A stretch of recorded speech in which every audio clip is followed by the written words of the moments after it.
1884 and 1885, that has been spoken to.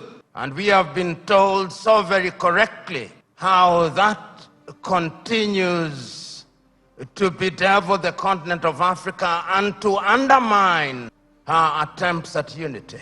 Those of you who are students of history will remember that in 1963 in Addis Ababa, Ethiopia, and in 1964 in Cairo, Egypt, the debate was, should we redraw the boundaries?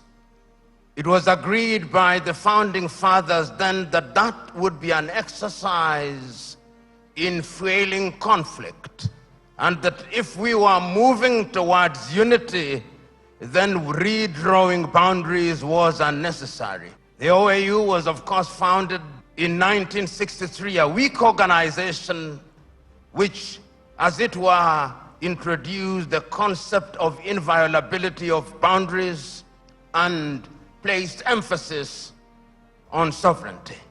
We have been told that that could very well be the reason why Africa's growth has been stunted.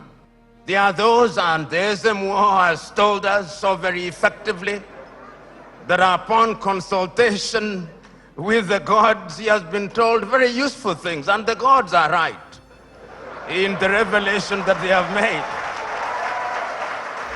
The gods are right in saying that we have suffered in many ways and continue to do so, and that therefore the post-independence African country or countries are bedeviled by many things.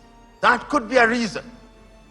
It has also been said that part of the reason why we have not realized our potential is because we make the wrong choices.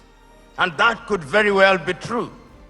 And my brother who spoke about choices so very well told us that it all rests on the choices that you make. And you who are Christians will remember that at critical moments, even in the Christian tradition, it has always been a question of choices.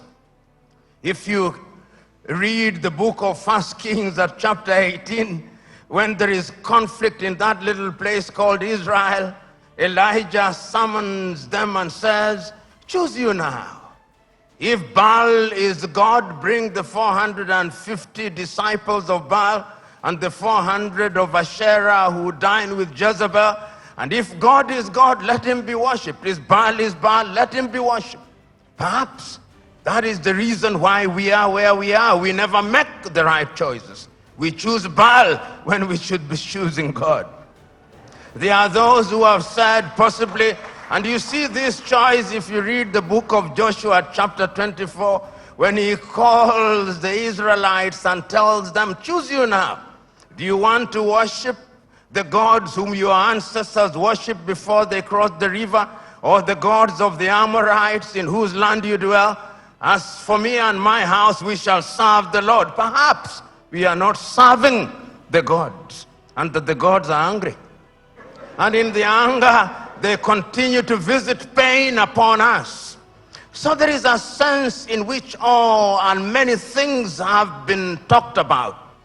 But Africa sometimes judges ourselves very harshly and with a jaundiced sense of history.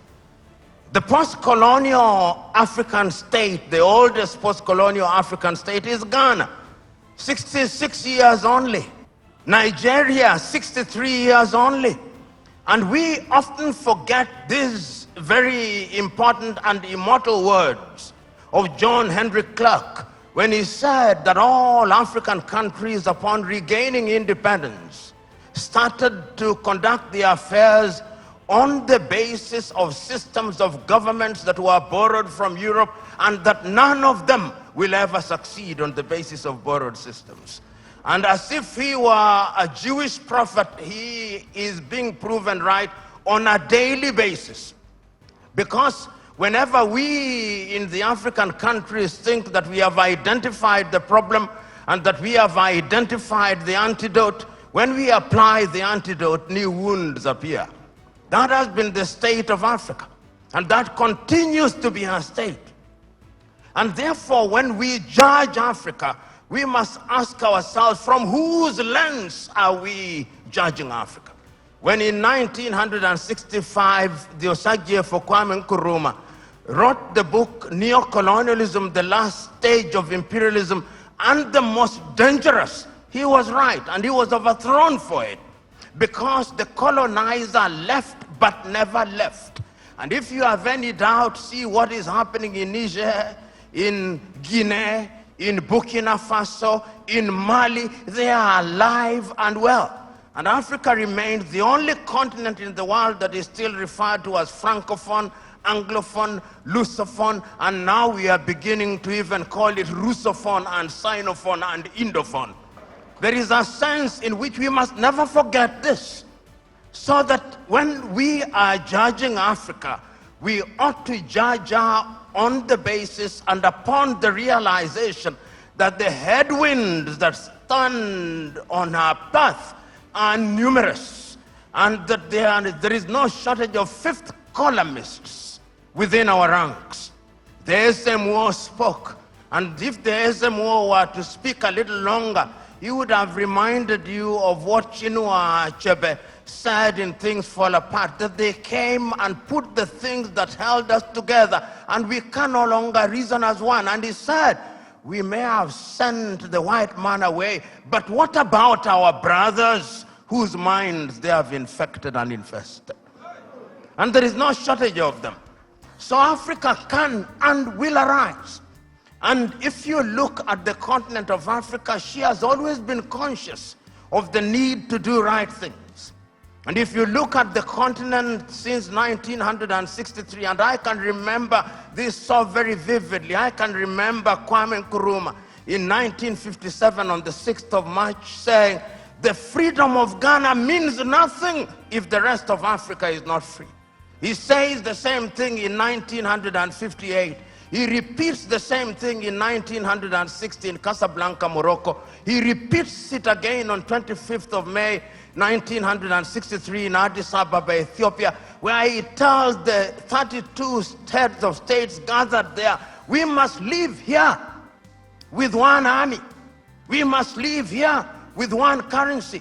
We must live here with one foreign policy coordinated.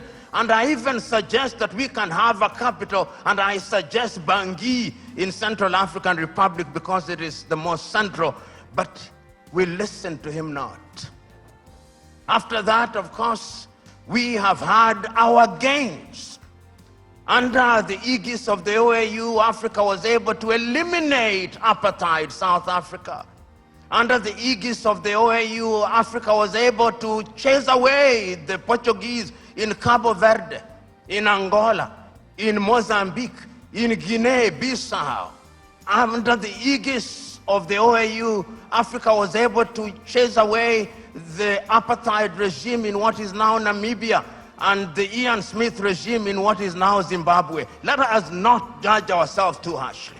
We have made our mistakes, but sometimes it is proper, as my sister said, that we see half full glass rather than half empty. We must not debilitate ourselves by constantly bashing ourselves and looking at Africa from jaundiced eyes from Europe and America. And I'm suggesting to you, we have and will continue to make our mistakes. Look at Africa and the decision that she has made for herself over the years. As early as 1980, Africans sitting here in Lagos, Nigeria, came up with the Lagos Plan of Action. And the Lagos Plan of Action told Africa, in order for Africa to realize our potential, we must trade amongst ourselves. But the neo-colonizer was not resting. A little earlier, 5 years earlier, the neo-colonizers had sat down in Lomé, in Togo, not too far from here, and came up with an agreement of African and European and Pacific countries. And when that did not work, they sat again in Cotonou, here in Benin, and came up with the Cotonou Agreement. They are never resting. We must never forget that. The neo-colonialist is alive and well, and is always trying to frustrate what we do, because Africa is their hunting ground. And we did not stop there. When we are doing things, you tell me what Africa has not tried to do. In terms of the airspace, we agreed in Yamoussoukro, in La Côte d'Ivoire, that we will open up. Thank you for choosing David Wafula as your primary news platform. We put countless hours in research, recording, and editing. By showing up each and every day to watch our videos, you encourage us to generate more videos for the viewers. We are on a mission to inform, educate, and build a better tomorrow. To our thousands of followers in a world full of presidents, kings, and queens, you are the real gem. Adios.